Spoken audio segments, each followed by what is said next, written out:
Hello friends, आज हम शुरू करने जा रहे हैं चारवाक दर्शन। वेदों को न मानने के कारण इसको नास्तिक दर्शन कहा जाता है। इसके अन्य नाम हैं जड़वाद, भौतिकवाद, वस्तुवाद और लोकायत। भौतिकवादी होने के कारण इसको जड़वाद और भौतिकवाद कहा जाता है। वहीं पर वस्तु जगत सत्ता में भरोसा रखने के कारण इसको वस्तुवाद कहा जाता है और लोगों में तीव्र गति से प्रसारित होने के कारण लोकायत कहा जाता है। चारवाक दर्शन के जनक देवगुरु बृहस्पति को माना जाता है। इसके कुछ हम प्रमाण देख लेते हैं, किन ग्रंथों में इसकी जानकारी मिलती है। तो पहला है तत्वों पल्लव सिंह, जिसके लेखक कौन है? जयरासी भट्ट। दूसरे हैं सर्वदर्शन संग्रह, जिसके हैं माधवाचार्य। और तीसरा है प्रबोध चंद्रोदय, जिसके लेखक कौन है? कृष्णपति मिश्र। चलिए तो शुरू करते हैं। सबसे पहले हम सैद्धांतिक पक्ष।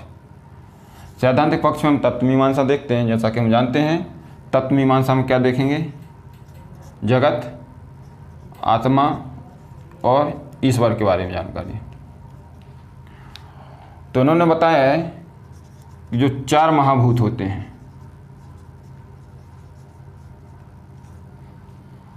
यानी कि जो जगत का निर्माण हुआ है केवल चार महाभूतों से हुआ है: पृथ्वी, अग्नि, जल और वायु। और जो चैतन्य है वो क्या है? एक आगंतुक गुण है।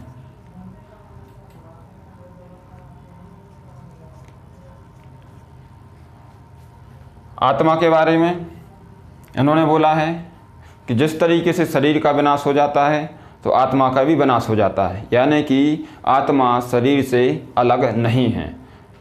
इसके लिए इन्होंने एक शब्द दिया था, भूत चैतन्यवाद। इसका तात्पर्य यह है कि जो आत्मा है वो भी जो चार महाभूत हैं उनसे ही संबंधित है, यानी कि जैसे उनका विनाश होता है वैसे ही आत्मा का विनाश होता है। अब आता है ईश्वर। ईश्वर के लिए उन्होंने दो शब्द दिए थे, स्वभाववाद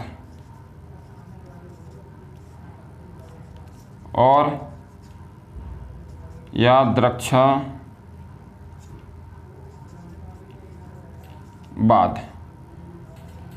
इन्होंने ईश्वर की सत्ता को संपूर्ण रूप से नकारते हुए बोला है जैसे आत्मा नहीं है वैसे ईश्वर भी नहीं है। उसके लिए इन्होंने बताया कि जो संसार का निर्माण हुआ है, जो चार महाभूत होते हैं उनमें एक अंतर्निहित स्वभाव होता है। उसी अंतर्निहित स्वभाव के कारण इस संसार का निर्माण हुआ है, यानी कि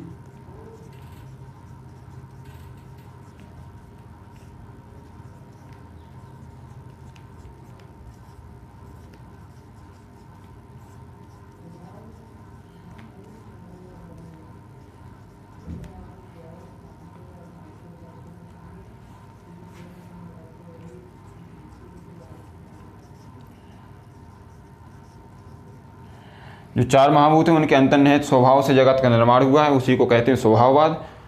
और इसी को आगे जोड़ते हुए उन्होंने यादृच्छवाद से जोड़ा है कि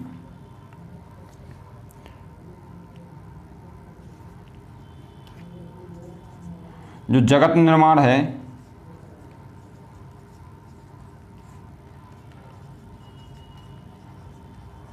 उद्देश्यपूर्ण नहीं है,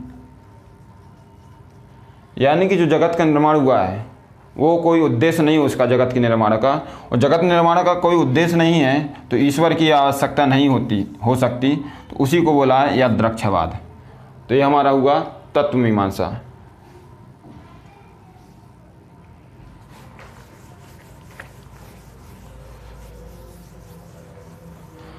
अब हम देखते हैं नीति मीमांसा। जैसा कि हमने देखा जो गौतम बुद्ध थे उनका समस्त दर्शन कहीं ना कहीं दुख के इर्द गिर्द था। उसी प्रकार से महावीर स्वामी का जो दर्शन था वो बंधनों के आसपास था। उसी प्रकार से जो चारवाक दर्शन है वो संपूर्ण रूप से निकृष्ट, स्वार्थमूलक, सुखवाद के आसपास होता है। इसके तहत नीति मीमांसा में उन्होंने दो चीज़ें बताई हैं। एक है खंडन पक्ष, खंडन पक्ष बाद में देखेंगे। एक है मंडन पक्ष, दूसरा है खंडन पक्ष। मंडन पक्ष और खंडन पक्ष में हम जो हमारे पुरुषार्थ होते हैं, 4 पुरुषार्थ होते हैं, उनके बारे में देखेंगे।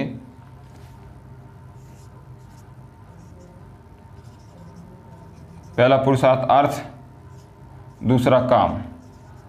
इनका इन्होंने मंडन किया है। धर्म और मोक्ष, जो बात के 2 जो पुरुषार्थ होते हैं, उनका खंडन किया है। मंडन पक्ष में इन्होंने एक सुखवाद का भी किया है, तो वो भी हम देखेंगे साथ में। इन्होंने अर्थ और काम का मंडन करते हुए, यानी कि महिमा करते हुए बताया है, क्योंकि इन्होंने पूरा फोकस किस पे किया है? अर्थ और काम पे, यानी कि इंसान को सिर्फ अर्थ और काम पुरुषार्थ को ही ध्यान में रखना चाहिए। तो एक वाक्य दिया था, अर्थ कामो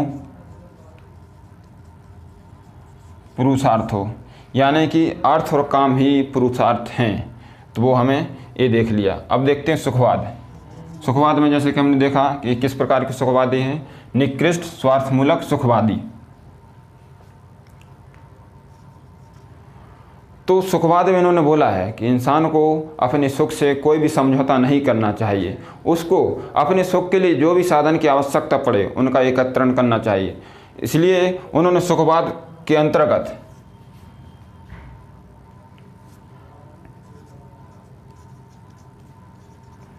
परलोक,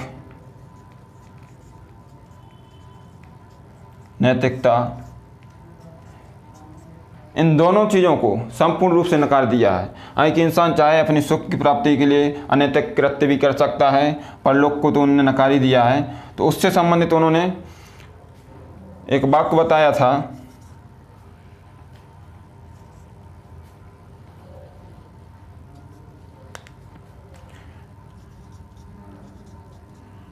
यावत जीवेत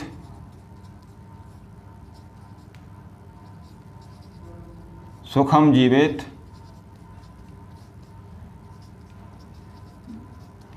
दृढ़ं कृत्वा घृतं पिबेत। यानी कि इंसान आगे अपने सुख की पूर्ति करना चाहता है तो चले, चाहे उसको भले ही ऋण लेके घी क्यों ना पीना पड़े, लेकिन वो अपने सुख से समझौता ना करे। अर्थात यावत जीवेत सुखम जीवेत ऋणम कृत्वा घृतं पीबेत, ये इन्होंने कहा था।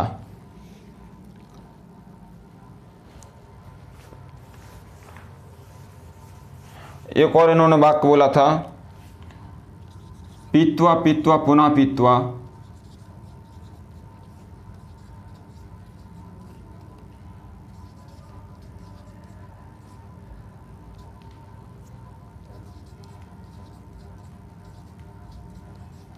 यावत पतति भूतले। अर्थात इंसान इतना पिए कि जब तक वो भूमि पे ना गिर जाए। यहाँ पे इन्होंने मदिरा से संबंधित बोला था। अर्थात सुख के लिए इंसान को कोई भी सीमा लांघ सकता है। तो यानी कि पीत्वा पीत्वा पुनः पीत्वा यावत पतति भूतले। तो इस सुखवाद में इन्होंने 2 वाक्य बोले थे। वहीं पर इन्होंने जो शुभ और अशुभ,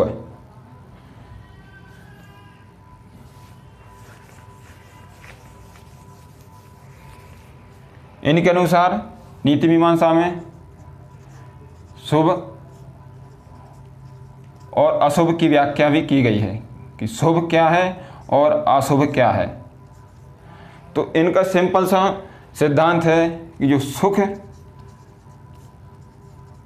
प्राप्ति है, जो सुख प्राप्ति वो क्या है? शुभ है।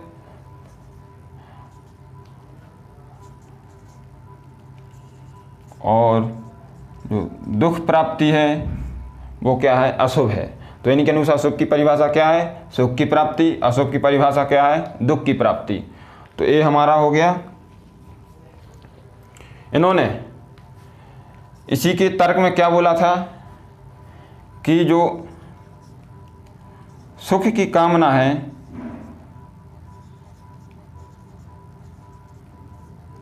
वो इंसान का क्या है, स्वाभाविक धर्म है, इससे इंसान दूर नहीं जा सकता। अर्थात सुख प्राप्ति के लिए वो जो भी करता है वो भी सभी कृत्य नैतिक माने जा सकते हैं। ये हमारा हो गया नीति मीमांसा। अब देखते हैं हम ज्ञान मीमांसा। ज्ञान मीमांसा में भी हम जैसे कि जानते हैं, ज्ञान मीमांसा में क्या, तर्क वितर्क के आधार पर जो सिद्धांत दिए जाते हैं वो ज्ञान मीमांसा में आते हैं। इसमें भी हम मंडन पक्ष और खंडन पक्ष देखेंगे। तो इन्होंने मंडन किस चीज का किया है, प्रत्यक्ष का मंडन किया है। प्रत्यक्ष का मंडन यानी कि प्रत्यक्ष की महिमा करते हुए इन्होंने क्या बोला है, प्रत्यक्षम किम प्रमाणम, यानी कि प्रत्यक्ष को किसी प्रमाण की आवश्यकता नहीं होती है। यानी कि इंसान को सिर्फ प्रत्यक्ष को ही मानना चाहिए, बाकी किसी अन्य चीज़ों को नहीं मानना चाहिए। वो हम खंडन पक्ष में देखेंगे। ये हमारा हो गया प्रत्यक्षम किम प्रमाणम, इसका मंडन किया, महिमा की है। साथ में दूसरा चीज़ इन्होंने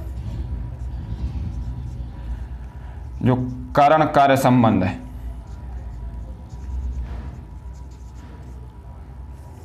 इसकी भी महिमा की हुई है। तो किस किस चीज़ की महिमा की है इन्होंने ज्ञान मीमांसा के अंतर्गत, प्रत्यक्ष की और कारण कार्य संबंध की। इसमें ये हमें वाक्य याद रखना होगा, प्रत्यक्षम किम प्रमाणम। अब हम देखते हैं खंडन किस चीज़ का किया है। कुछ जैसे कि शब्द प्रमाण, इसका खंडन किया है इन्होंने। कोई किसी भी चीज़ की प्रमाणिकता शब्दों के आधार पर रखना चाहता है तो उसको नहीं मानना चाहिए, ऐसा बोला है, इसलिए शब्द प्रमाण का खंडन किया है। उसी प्रकार से जो अनुमान प्रमाण है, अनुमान प्रमाण का भी खंडन बोला है, खंडन किया है। इन्होंने बोला है कि कोई अनुमान के आधार पर किसी चीज़ की प्रमाणिकता सिद्ध करना चाहता है तो उसे हमें नकार देना चाहिए। तो ये हमारा खंडन पक्ष और मंडन पक्ष हो गया।